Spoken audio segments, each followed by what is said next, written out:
All right, good morning, everyone. This is Nathan Lindorf with Rational Independent. We've got a grab bag today from Reddit. 3 hot take articles that talk about some of the emerging news cycle. Let's dive right in. From Business Insider, we have the results of a poll, and I think this is a very instructive poll. 50% of Biden voters say Israel is committing genocide against Palestinians, poll finds. One of the interesting things that has come out of the recent news cycle is that in the last month or so, Donald Trump has started doing better against Joe Biden. And a lot of hardcore Trump people say that's because Trump is awesome. But if you look at the internals on the Democratic side, what you actually see is younger voters refusing to vote for Biden because they see Biden as too pro-Israel and not supportive enough of the Palestinians. And so those younger voters become disaffected with the Democratic Party, and they're less likely to vote for Biden. It's an increase of a Biden negative, not an increase of a Trump positive that's causing this shift in the polls. Let's read a little, see if there's any nuggets in this poll specifically, but then we'll talk kind of big picture. The U.S. continues to support Israel's war in Gaza. Nice framing, very consistent, all the way back to Bernie Sanders, I think, was the first one that we saw that started framing this as Israel's war. In other words, Hamas started it, but now it's Israel's war. Very clever little twist there. New polling shows that half of President Joe Biden's coalition views that war as constituting a genocide. We live in a world where words have meanings. So let's just make sure we all understand what that word means. It's not just rhetoric. It's a word with a specific meaning. Let's talk about it. Genocide, the systemic and widespread extermination or attempted extermination of a national, racial, religious, or ethnic group. I'm going to say something that probably isn't going to be popular, but it actually makes a little bit of sense. The only way that Israel's war in Gaza is a genocide is if every single Muslim in that area is a terrorist. If Hamas is a small minority of crazy, violent, extreme people, and the vast majority of Palestinians just want to live in peace, there's no genocide. Israel's conduct and Israel's stated objective is to destroy the terrorists that threaten their citizens. That's valid self-defense. Nowhere does Israel say, we're going to carpet bomb. We're going to eliminate the Palestinians as an ethnic group. The only way you can make the argument that that's what Israel's doing is if everyone in Palestine is supportive of Hamas, which means that in order for Israel to destroy Hamas, they would have to destroy the Palestinians. We're not going to get into the whole Israel-Palestine thing. That's a video unto itself. That's a monster topic. But briefly put, does a country that is continually under attack by a foreign threat, by a threat outside its borders, have the right to attempt to neutralize that threat? Yes or no?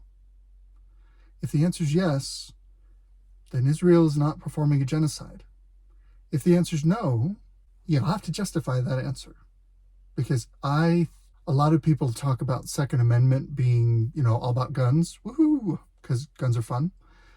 The Second Amendment is essentially enshrining in law the right of individual self-preservation, effective self-protection. It acknowledges the right that each living being has a right to defend itself. The right of self-defense is inherent to reality. And what you're saying, if you say that Israel cannot respond to an external threat that is constantly and continually attacking its citizens, is that Israel has no right to self-defense. You're going to have to justify that because that's a wildly extreme position. Moving on, we have an opinion article from The Guardian, and this is a beautiful continuance of a particular narrative. You'll notice that the mainstream media is very disciplined at crafting a narrative with certain phrasing and then recognizing the power of repetition. You'll hear the same thing again and again and again and again. And as it resonates and builds steam with people, then it'll build and build, and they'll try and snowball it and try and push political opinion in one way or another using these narrative structures. One of those narrative structures is that a Donald Trump second term is a threat of an authoritarian dictatorship, an incipient fascism that's going to take over America and eliminate free elections, eliminate civil liberties, eliminate the rule of law, etc. That's the fear-mongering, quote unquote.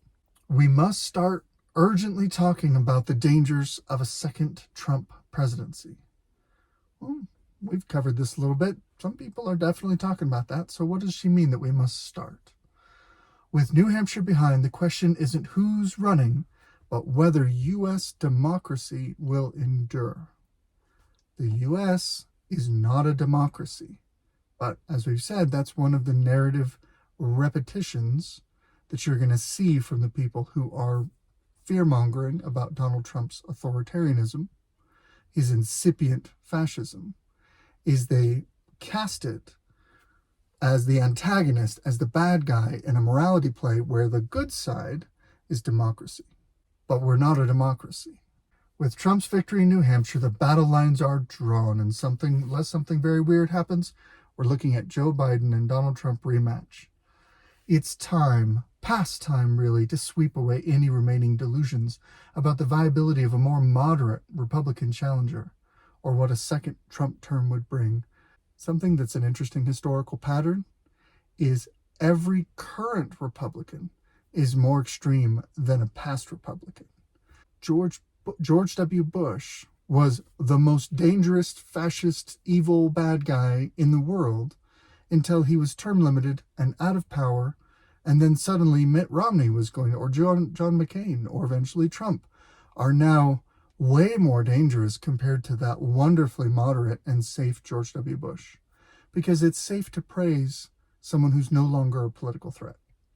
It's safe to try and contrast those to basically smear the current political antagonist, political opponent. Now, the question isn't who's running, but whether American democracy will endure. Again, very disciplined, American democracy. And it won't endure if Trump is elected. What he'll do is second terms, he'll prosecute his perceived enemies with the full power of the government. He'll call out the military. He'll never allow a fair election again. Sources, please. Any kind of quoting would be lovely. I'm pretty sure you're taking him out of context, because if he actually said something like that, you would happily quote him. 12 more years is no longer just a joke to pander to the raucous and red-capped faithful. I've literally never heard that. I kind of pay attention to this stuff. I've never heard anyone joke 12 more years. Maybe I just am moving in the wrong circles. The serious scholars of fascism are now saying that the F word is merited. Oh, if the institutional serious scholars don't like Donald Trump, then that must mean he's really bad. Or maybe the institutions of power don't like Donald Trump because he's a threat to them. Just throwing out an alternate explanation. Do Americans really want to live in a fascist or authoritarian nation? I would argue that we kind of are in now. Some may believe it will work out just fine, that the loss of freedom may hurt others, but not them. But most of us don't want that. There's a whole lot of projection in this article. I'm going to try not to make it just slamming on Democrats for blaming Republicans for what they want to do. But there are many, many examples of the Biden administration trampling individual liberties.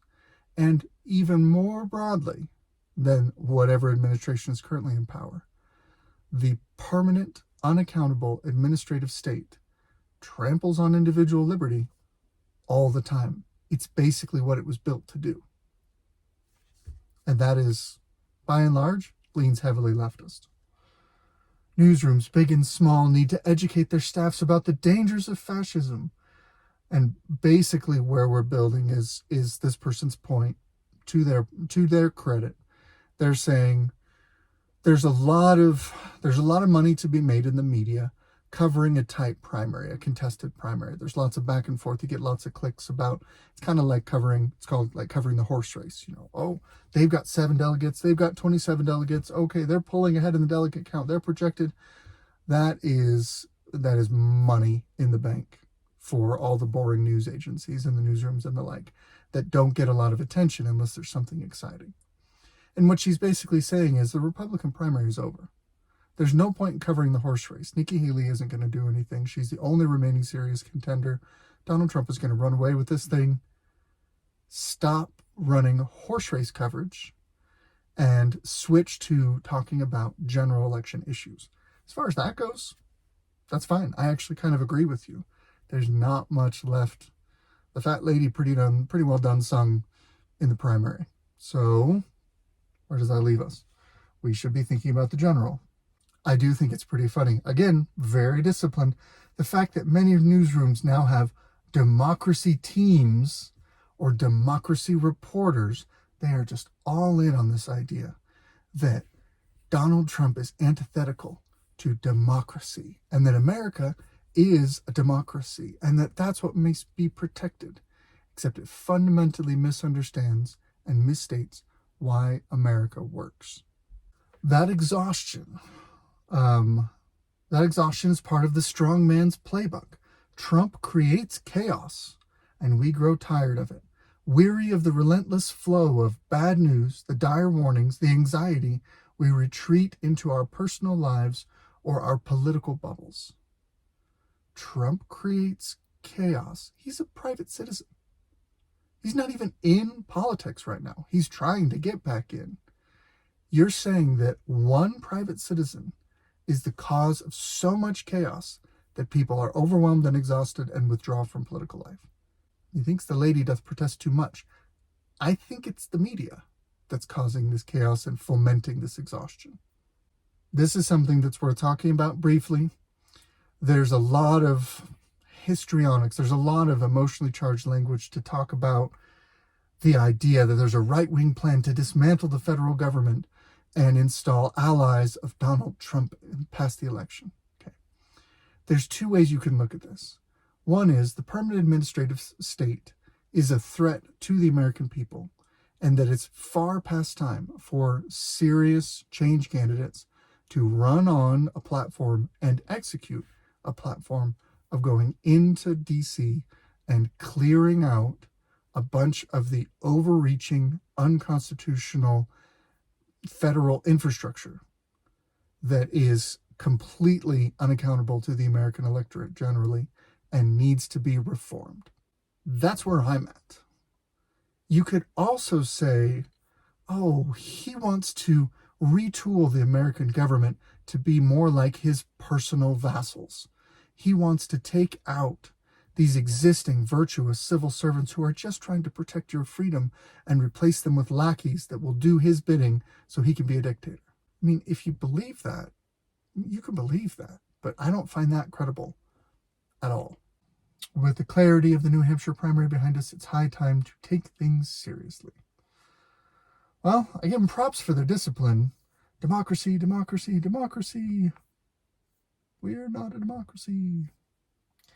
And wonderful, fabulous, lovely, great hair Mitt Romney has reached the point where he is on his way out, politically irrelevant, except so far as he's a useful Democratic stooge. He's quoted in The Hill saying, appalling that Trump wants to kill the border bill so he can blame Biden. Mitt Romney on Thursday took aim at former President Trump for pushing Republican lawmakers to oppose a border deal so that he could use the issue to campaign against President Biden in the 2024 presidential election. It was really appalling.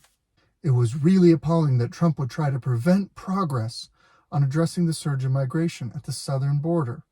Okay, politicians love to use words that you think that word means something, but it actually means something else. He's saying Donald Trump is in the way of progress on solving the border crisis. What he really means is Donald Trump is advocating that Republicans don't pass a spending package that sends more money to the Border Patrol. In a sane world, if you're not paying attention, more money to the Border Patrol should make the border crisis less troublesome. However, right now, the Border Patrol, on orders of the Biden administration, is flouting the established immigration policy. They are welding gates open. They are removing razor wire. They are fist bumping immigrants as they come across illegal aliens, as they come across the border. They are shuttling people around to doctor appointments and hotels and whatever they need. They are facilitating the migration. They're facilitating the movement of people into America. If you have a rogue agency or an agency that is following the policy of a lawless president, a lawless administration, that is flouting federal law and acting against its stated purpose, giving that agency more money is not progress towards solution on the problem. If you're married, and let's just pick on men today, if you're married and your husband has a gambling addiction, giving him more money doesn't get the rent paid. Giving him more money doesn't buy groceries. Giving him more money causes him to spiral further into his addiction, because he's going to put that money and feed that addiction. He's going to put it against the purpose that you gave it to him for. That's the trouble with a lack of integrity, which is what we have at a federal government level. We're leaving aside the brewing drama in Texas. We addressed it obliquely when talking about this Mitt Romney thing. It's funny how Mitt Romney is now a respected Republican senator who is quoted and gets airtime and gets, column inches, as long as he's willing to say things critical about Republicans while he's no longer a political threat anywhere. Compare that to the commentary that was said about Mitt Romney when he was a presidential candidate running against Joe Biden, Barack Obama, and you'll notice there's a difference. It follows the same pattern. It's an interesting historical trend. Every Republican is terribly dangerous until they're politically irrelevant, and then they become a wonderful, safe moderate that can be praised and propped up and used as a useful idiot. This is Nathan Lindorf with The Rational Independent. That's my Reddit rant for today. Good luck out there.